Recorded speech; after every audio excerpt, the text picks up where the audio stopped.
ভোলার চরফ্যাশনের সাবেক এমপি নাজিমুদ্দিন আলমের হাত ধরে অর্ধ শতাধিক জামায়াত নেতা বিএনপিতে যোগদান করেছেন। এমপি সাহেবের বাসভবনে আয়োজিত এই অনুষ্ঠানে বিএনপির উপজেলা ও পৌর কমিটির বহু নেতৃবৃন্দ উপস্থিত ছিলেন। নতুনভাবে দলে যোগদানকারীদের ফুল দিয়ে বরণ করে নেন স্থানীয় নেতারা। অনুষ্ঠানে বক্তব্য রাখেন সাবেক এমপি নাজিমুদ্দিন। তিনি বলেন, বিএনপি হচ্ছে দেশের মানুষের আশা আকাঙ্ক্ষার প্রতীক। এই যোগদান আন্দোলনকে আরও শক্তিশালী করবে। অন্যদিকে নবযোগদানকারীরা জানান, দেশের গণতন্ত্র পুনরুদ্ধার এবং মানুষের ভোটাধিকার প্রতিষ্ঠার আন্দোলনে তারা বিএনপির সঙ্গে থেকে কাজ করবেন।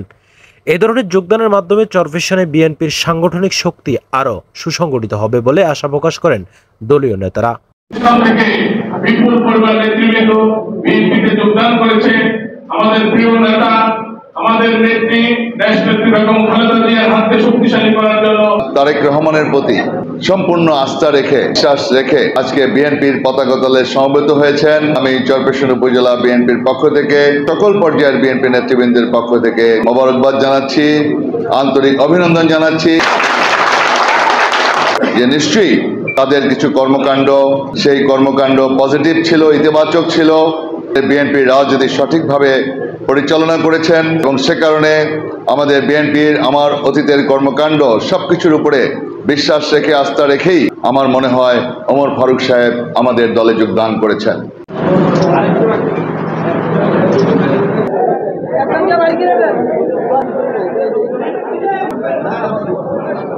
না